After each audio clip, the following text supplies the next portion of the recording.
వెంకటాచల క్షేత్రం గురించి చెప్తూ పెద్దలు ఒక మాట అంటారు. స్కందపురాణంలో ఈ విషయం గురించి ప్రస్తావన ఉంది. వెంకటేశ్వరునికి సంబంధించి 8 రకములుగా సేవించిన వారు ఎవ్వరైనా సరే విష్ణువునందు సాయుధ్యమును పొందుతారు, అంటే మోక్షమును పొందుతారు.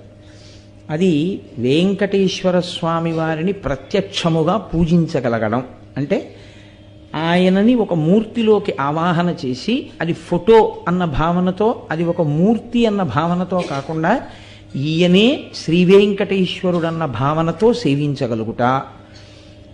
రెండవది ఆయనను స్మరించుచుండుట, వెంకటేశ్వరుని గురించినటువంటి స్మరణ. అందుకే స్మరణాత్ ఇష్టవర్షిణం. ఆ క్షేత్రం గురించి కానీ ఆయన గురించి కానీ స్మరణ చేసినంత మాత్రం చేత కోర్కెలు ఈడేరుతాయి. కాబట్టి స్మరించుట. 3, ఏ పని చేస్తున్నా ఇది వెంకటేశ్వర